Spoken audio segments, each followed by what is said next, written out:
about a topic known as storage buckets, which was introduced by uipath. And we'll go with the PPT presentation and we'll see what is the agenda for today. And yeah. So first we'll see what are storage buckets and why do we need them to use it in our project. And followed by we'll see how to create a storage buckets and what are the storage activities we need to use if we want to upload a file or delete a file from the storage bucket in the orchestrator, followed by a quick demonstration wherein we'll see how each activity works, what are the properties need to be added over there, and what are the measures need to be taken, followed by the queries. If you have anything, then we'll just go through it. And so what are the storage buckets? As the name itself suggests, it is storing something somewhere. So what? So we have a couple of files.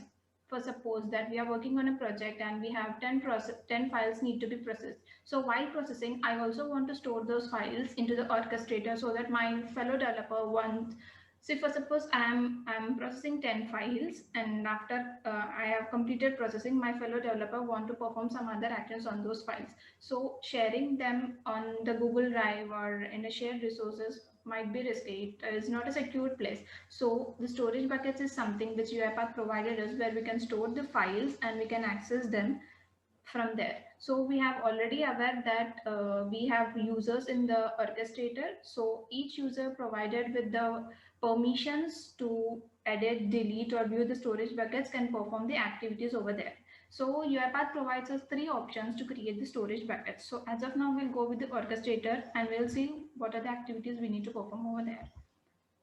So why do we need storage buckets? As I already said, if we want to use any files, bulk of files among the group of users in a secured location, we use the storage buckets. Okay. Then how it actually works. So firstly, we need to be connected to the orchestrator and we need to create a storage bucket in the orchestrator. And if we want to upload a storage file, we want to read, write, download or delete, we can perform each of the activity accordingly. So we'll just go through it and see how it is done. So let me just go to my orchestrator. Okay. You need to be connected to the orchestrator to use the storage buckets. See, this is when we log into the orchestrator, we are redirected to the home page. In this home page, we need to go to the storage buckets tab, and from here we need to click on this plus icon, and you see there are three options to create a storage bucket. As I have mentioned in the PPT as well, we have three options to create a storage bucket. If you have the Azure credentials, you can also create a storage bucket using Azure. And if you have an Amazon S3 credentials as well, you can create the storage bucket using Amazon S3. For now, we are going with the orchestrator. We need to give the storage bucket name and then we add it. So I'm canceling it because I already have storage bucket over here. You can just see I have created two storage buckets over here. So, and another feature of this is that we don't need to publish the package to the orchestrator in to access the files.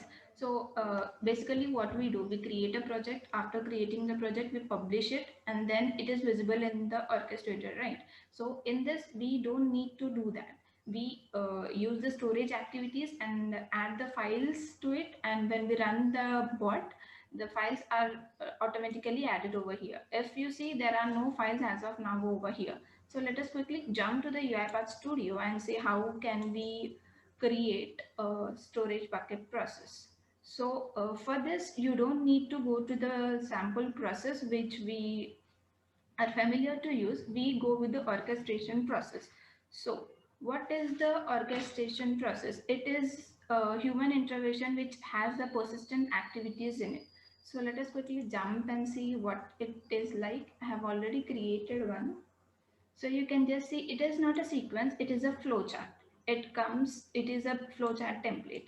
And as you can see, in the pane over here, in available in orchestrator storage, we have a couple of activities that need to be performed on storage buckets. We'll be seeing each of the activities one by one. So yes, we have completed with the virtual demonstration how to do it, and now we'll be seeing a use case wherein we will upload a storage file, a text file wherein we have the application details such as username, URL and password. So the prerequisite will be we need to be connected to the orchestrator and the storage buckets must have been created. We are connected with the orchestrator and our storage bucket is been created. So we'll just see how to use it. So I have used the upload storage file activity. So what are the properties we need to mention over here? The first is the one that this would be the file name with which we want to see it in the orchestrator. For suppose you see this file over here, I'm uploading the application details.txt file to the orchestrator. So first and foremost thing is that I need to give the path of the file which I want to upload to the orchestrator, and next will be the destination. So in the storage buckets, with which name you want your file to be stored along with the extension is must. If you don't give the extension, it will orchestrator will save it as a corrupt file. So after that you need to give the storage bucket name. So you can see my storage bucket name I have given here. I am using it as a demo, so I have used it over here. So let us quickly see if it is able to upload the storage file over there.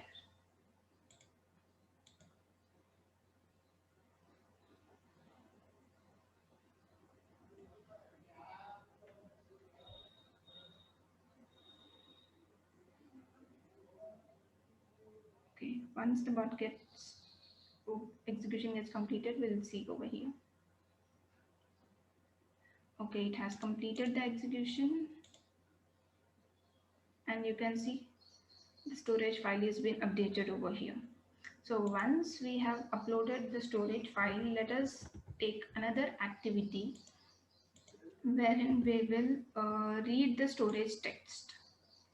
So what all I have in. So what I need to give it output. Output will be the variable with in which I want to store the data which I am retrieving now. So I have created a variable which is known as output. So I am using it over here. And encoding. See, for suppose we may have a file in which the data would be of in any other language. So if you want to convert the data into English, so we can use the encoding. uipath has a different encoding codes where you can find it over this here in this document. Okay, so as of now I'm using UTF-8, which is a standard one. So I can just show you if it has loaded. It's still loading. So meanwhile we'll enter the details over here. Now the path would be the name of the file, this name of the file stored over here. So this is the file which we have just uploaded it. So we are reading the data from the file. So this would be the path of the file we need to give over there. Okay, we are done with the path and it is asking the storage buckets. As you can see, I have two storage buckets created over there. We need to mention the bot from which storage bucket it needs to retrieve the data. So I would mention the path as a storage bucket as demo. Okay, I'm using a should stop activity to stop it whenever these activities are get completed. Now I guess yes, this has been loaded. You can see there are a couple of encoding codes you can use it. So I am using the standard one which is UTF-8. You can also try with the other codes over here. So we'll just quickly, I have stored the output. Okay, we'll just write into it. We'll use a write line and see whether the output is coming perfectly or not.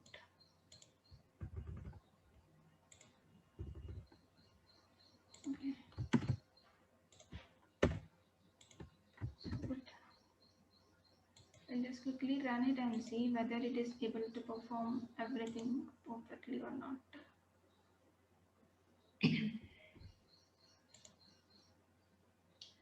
We can see the output in the output pane. See, I have stored the application URL, username and password. The bot was able to retrieve the data from the storage file. Using one activity, we can do it. So yes, now that we have read the storage text, and we'll also see a couple of activity that is, we'll update the text. We'll write something, overwrite it, and we'll see whether it is able to overwrite it or not. So, okay.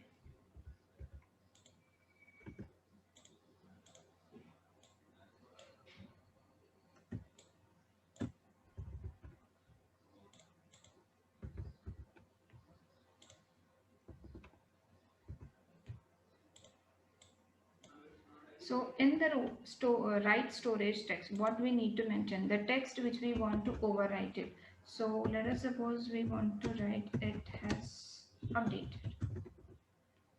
Okay, we have given the text that need to be updated. Now here also we need to give the encoding code. So my code would be UTF-8 and the path.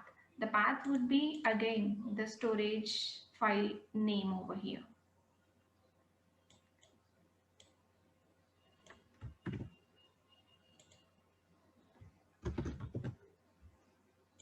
And the storage bucket would be the my storage bucket in which I want to perform the particular action.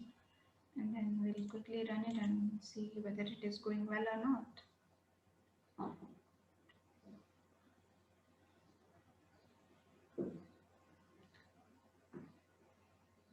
Okay, it has completed, and you see it has been updated as well. So now that we have seen how to write, read and upload, we'll see how to download it. Okay, let me just quickly add download a storage file. We'll download it and as well as we'll delete it from there. Okay.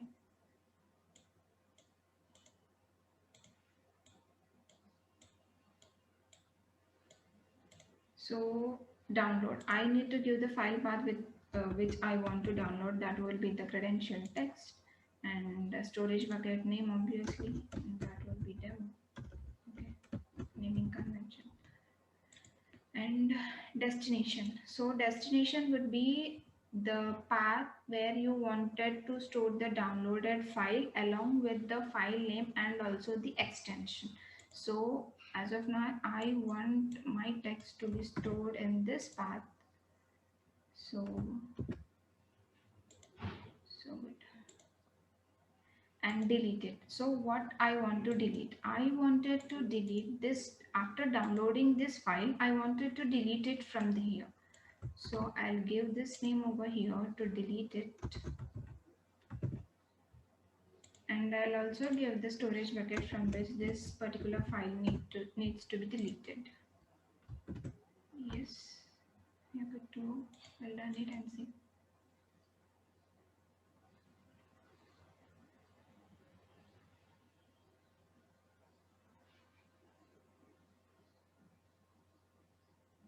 Okay, the uipath has completed its execution. Now let's just see. You see it has been deleted. Now let's see whether it has downloaded or not. Yes, it has downloaded, and it should be it has updated. The text should be it has updated. Yes.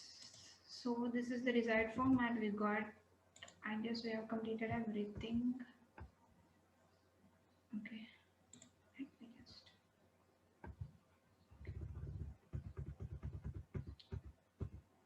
So we have gone through how to upload a storage file. We have seen how to read the text from the storage file. We have seen how to overwrite the text. We have seen how to download the storage file, and we have also seen how to delete the storage files. So guys,